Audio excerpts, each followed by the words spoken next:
Welcome back to the Sports Source. This segment of our show is brought to you by Games and Things. Folks, when I was a kid, we had a pool table in our basement. I loved it. My friends loved it. Everyone loved it. It's just great entertainment. And if you're looking for entertainment to add to your home, turn to Games and Things. I mean, they've got all kinds of different tabletop tennis, shuffleboard, dart boards. They got it all, but pool tables, baby, they are fantastic. They are one of the top 20 Olhausen dealers in the United States, number 12 to be exact. And if you know anything about pool tables, you know that Olhausen is the name in pool tables.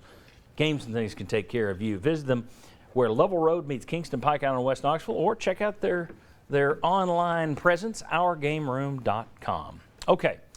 This week, Tennessee put out a press release stating that their game at BYU next year had been replaced with yet another game in Nashville. They play over there constantly, this time with rebuilding Virginia and Tony Elliott, who turned down the job before Josh Heupel got it. So that'll be something of interest at least. Everyone ran with the fact that the local writers that I saw, they kind of just wrote it as Tennessee's opening with Virginia. BYU was looking to get out of this game anyway. They're going to the Big 12, so they were. And it's, and Tennessee's going to pay them $2 million. What? Wait, shouldn't that be a little higher? What are we doing here? If BYU was happy to get out of it, why are you paying them $2 million? So I checked the Salt Lake City Tribune, and what I found was that just last week, 5 days before Tennessee backed out of this, BYU had canceled an in-state rivalry with Utah State. Why? To keep the Tennessee game.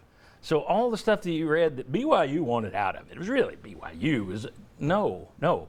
In fact, I caught up with a Utah writer off the record, but I checked with him. Let me show you what's been in the Utah press.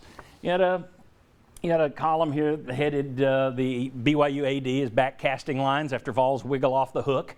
Guy writes in it, instead, not wanting to take the risk of getting deboned and grilled in the Rocky Mountains, the Vols are paying to get off the hook and will instead play Virginia in a lucrative and more convenient showdown in Nashville.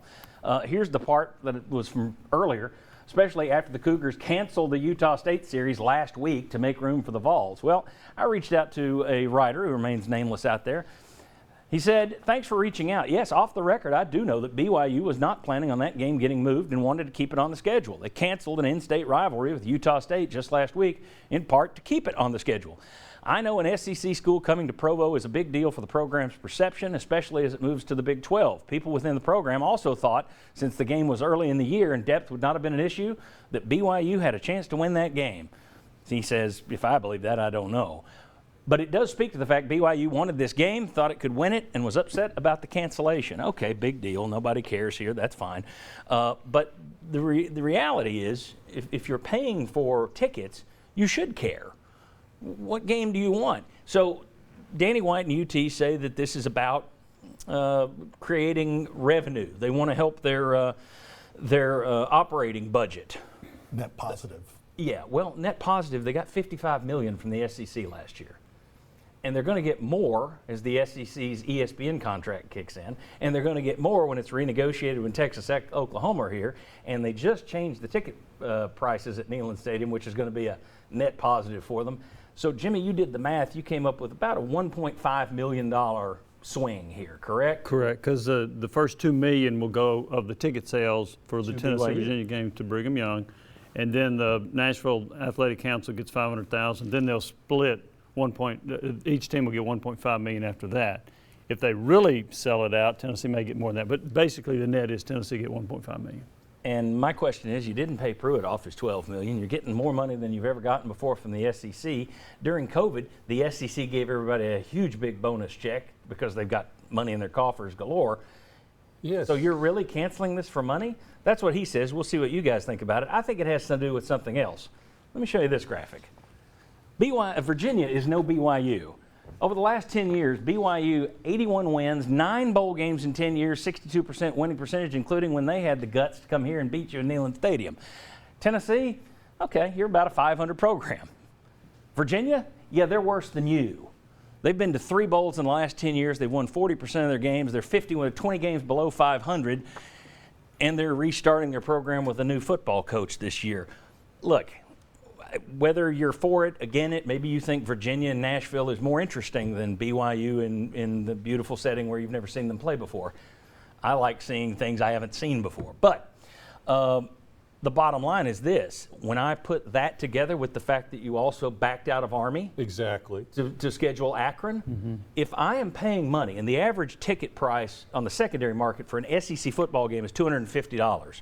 If you're telling me $250 to go watch Akron or Army, I'll pay it for Army, I won't for Akron.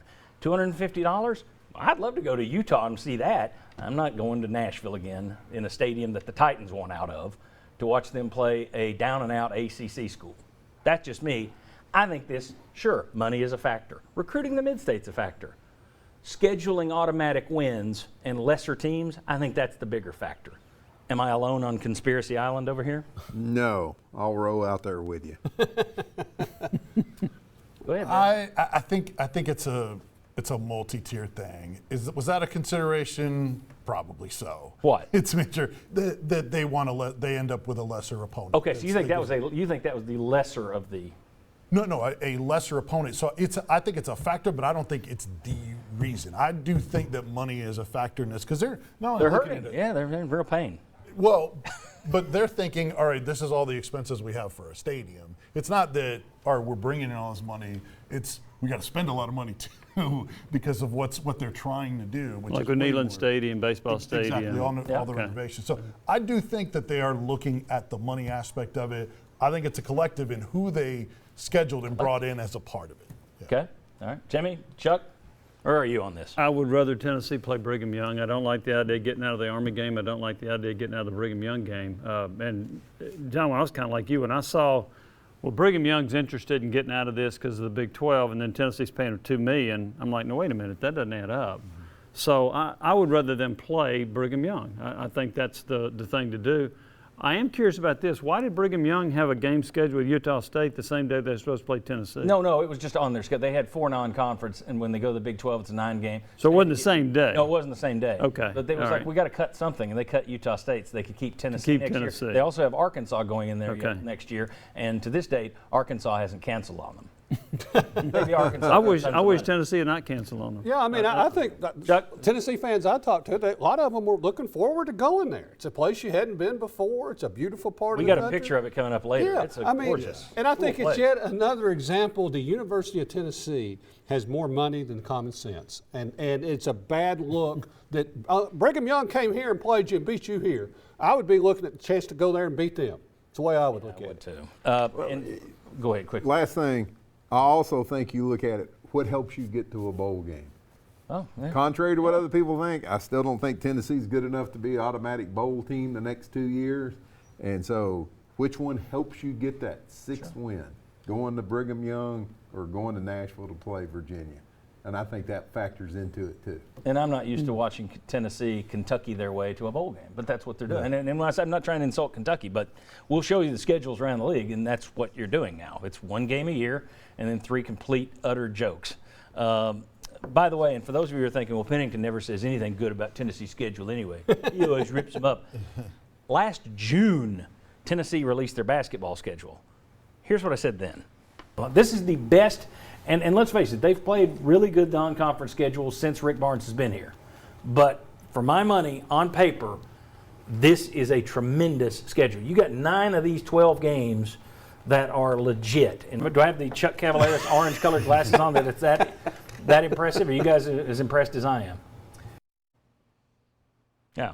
Yeah. So if it's a good schedule, I say it's a great schedule. Unprompted, it's a great schedule. If it's a bad schedule, I'll say it's a bad schedule.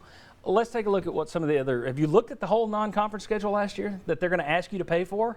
Let's look at that next and compare it to the Tennessee schedule from when the Sports Source first started. What's happened over 20 years? Come on back.